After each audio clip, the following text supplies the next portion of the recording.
injured after a shooting in Washington, D.C. It happened this afternoon at the intersection just blocks away from the White House. Two federal law enforcement officials tell CBS News the shooting was an ambush attack. The suspect, who was shot 4 times, is in the hospital and in custody at this hour. The victims are National Guardsmen from West Virginia. In a tweet, Governor Patrick Morrisey called those guardsmen brave. And just moments ago, FBI Director Kash Patel and Washington, D.C. officials gave an update on the shooting. Here's some of what he had to say. We're here to brief you on the tragic events that happened today at approximately 2:15 local time in Washington, D.C., where 2 of our brave members of the National Guard and the Department of War were brazenly attacked in a horrendous act of violence. They were shot. They're in critical condition.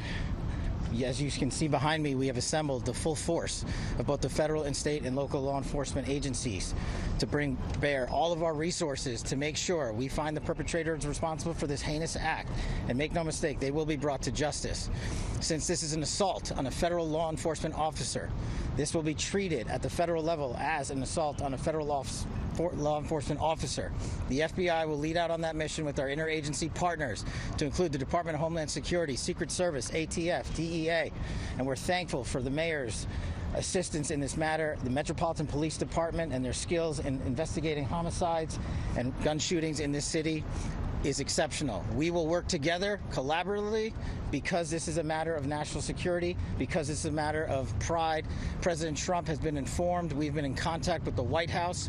We will shortchange the American public with no resources to make sure we find and safeguard our nation's capital right here in Washington, D.C., and bring anyone responsible for this heinous act of violence to justice.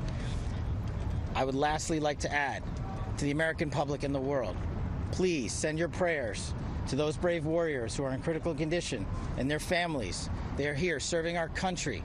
They are here protecting everyday Americans and citizens around the world in our nation's capital. They are the heroes of this day, and we must remember them on this day and every day, and their families and the sacrifice they have made. I will now turn it over to Chief Carroll of the Metropolitan Police Department. Thank you. Good afternoon, everyone. My name is Jeff Carroll. I'm the Executive Assistant Chief here at the Metropolitan Police Department. At approximately 2:15 this afternoon, members of the D.C. National Guard were on high visibility patrols in the area of 17th and I Street Northwest when a suspect came around the corner, raised his arm with a firearm, and discharged it at the National Guard members. The National Guard members, there were other members that were in the area. They were able to, after some back and forth, able to subdue the individual and bring him into custody. Within moments, members of law enforcement in the area were also able to assist and bring that individual into custody.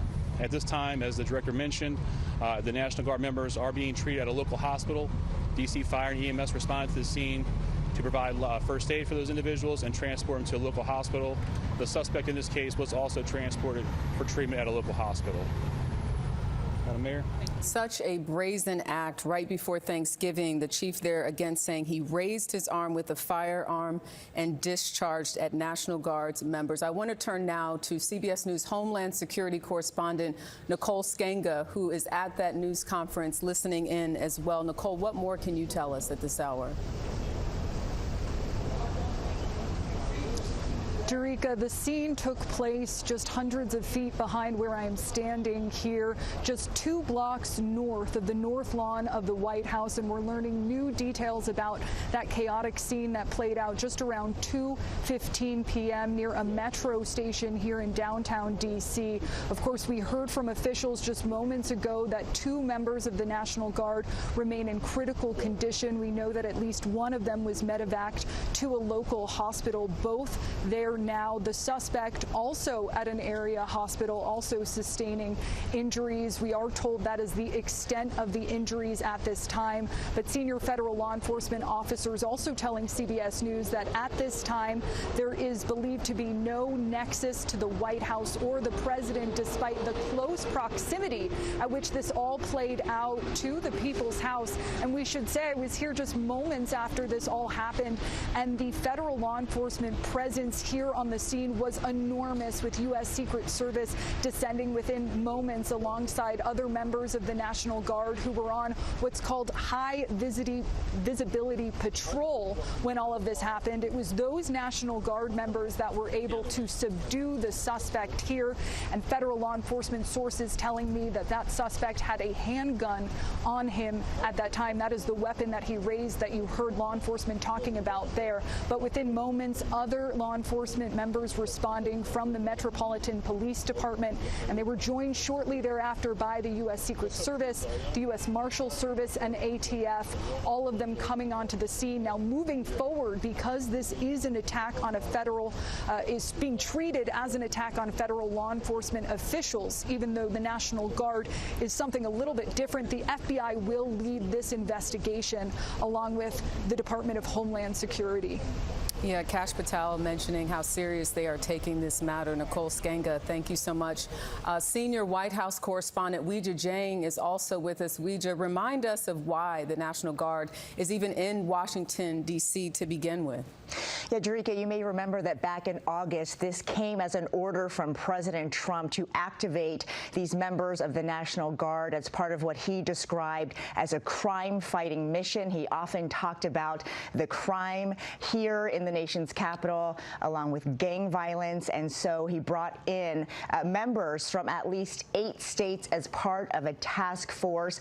And really, they are staged all across the city, but in particular in federal parks, at subways where this unfolded, just blocks away from the White House, and anywhere there is high traffic. And Jerika, I can tell you that this is certainly an area that has so many people because of its proximity to the White House, because it is a major metro stop.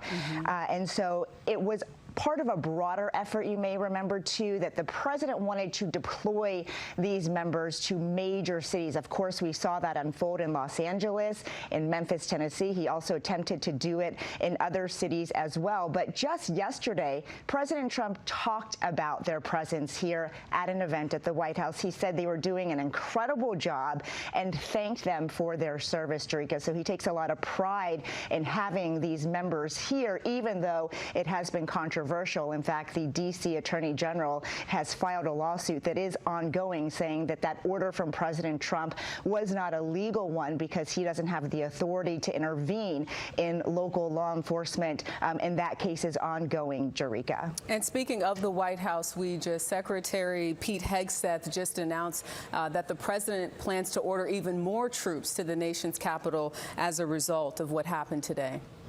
That's right. Secretary Hegseth spoke about this attack, and while he was addressing it, said that the president has asked him to deploy about 500 additional members of the National Guard to Washington, D.C., and Hegseth says he will be in touch with the Army in order to implement that. And we know already that there are about 2,000 members here, and just this month, the order was extended to have them present through the end of February.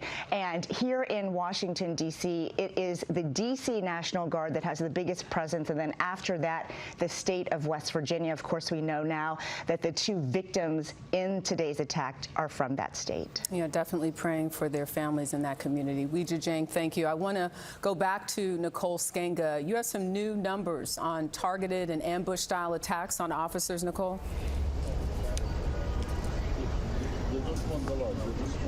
Absolutely, Jerika. And we know that the 2 victims in today's attacks were, as we just stated, members of the National Guard from West Virginia. But just to put this in context for our viewers so they understand what a sort of law enforcement is up against and what the threat environment has been like over the past several months and year, according to the National Fraternal Order of Police, as of October 31st, there have been 285 officers shot in the line of duty, 38 of them killed. There have been 58 ambush-style attacks against members of law enforcement during that time, including 19 of whom were killed. We've done a lot Also know that the Department of Homeland Security has been sounding the alarm on this threat environment, and law enforcement officials coming under a magnifying glass. From January 21st, 2024 through November 21st, 2024, there were just 19 reported assaults against ICE law enforcement. That same number 1 year later, 238 reported assaults, just to give you a sense of what officers are up against and that threatened environment that they are facing when they are patrolling the streets of America. You know, they never know what they're going to face each and every day. Nicole Skanga, Weijia Jiang, thank you all so much. Once again, 2 West Virginia National Guardsmen are injured after an ambush shooting just blocks away from the White House. A suspect who was shot 4 times is in custody and in the hospital. Our coverage will continue on CBS News 24/7, your local news, and tonight on the CBS Evening News. This has been a CBS News Special Report. I'm Jerika Duncan.